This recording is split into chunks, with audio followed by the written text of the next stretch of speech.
गलवान वाली घटना के बाद भारत और चीन के बीच व्यापार बहुत तेजी से बढ़ा। आंकड़े देखकर आप भी दंग रह जाएंगे।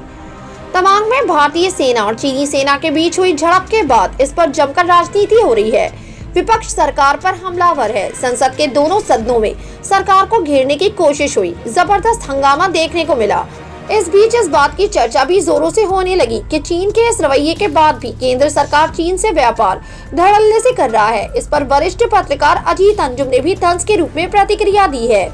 दरअसल वाणिज्य और उद्योग मंत्री पीयूष गोयल ने राज्यसभा में इस बात पर चिंता जताई कि भारत किस कदर कई चीजों के लिए चीन पर निर्भर होता जा रहा है। गोयल ने यूपीए सरकार का नाम तो नहीं लिया, लेकिन उन्होंने आंकड़ों का हवाला देते हुए कहा कि 2003 से 2004 में चीन से भारत का आयात 4.34 अरब डॉलर का था, लेकिन 2013-14 आते आते ये बढ़कर 51.3 अरब डॉलर का हो गया।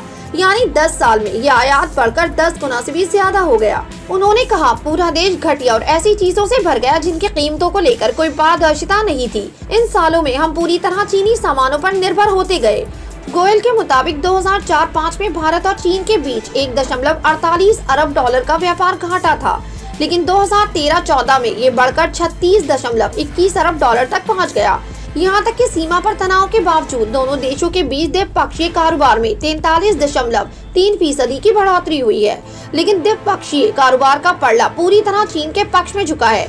यानी चीन का निर्यात भारत की तुलना में कई गुना ज्यादा है। वित्त वर्ष 2020 और 21 में चीन ने भारत को 65.21 अरब डॉलर के मूल्य का सामान निर्यात किया था, लेकिन वित्त वर्ष 2021 और 22 में इसमें तेज इजाफा हुआ और ये 94.57 अरब डॉलर तक पहुंच गया। गोयल की ओर से राज्यसभा में पेश आंकड़ों के मुताबिक वित्त वर्ष 2020 और 21 के दौरान भारत और चीन के बीच 44.33 अरब डॉलर का व्यापार घाटा था, लेकिन वित्त वर्ष के दौरान ये बढ़कर 73.31 अरब डॉलर पर पहुंच गया। राज्यसभा में इस चर्चा के बाद सोशल मीडिया पर भी बहस छिड़ गई है। जनता का कहना है कि चीन भारत से इतना मुनाफा कमा रहा है और घुसपैठ की कोशिश भी कर रहा है। सोशल मीडिया पर इस खबर को लेकर जनता के रिएक्शंस देखिए।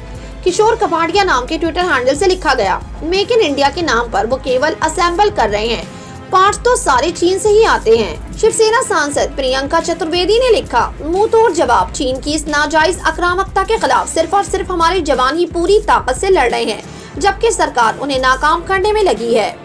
कांग्रेस नेता जयराम रमेश ने लिखा, 2020 के बाद की चीनी घुसपैठ के संदर्भ में बेतुके सवाल करने वाले गृह मंत्री को इस बारे में क्या सोचना है। ये सच्चाई है और वो होवा खड़ा करते हैं।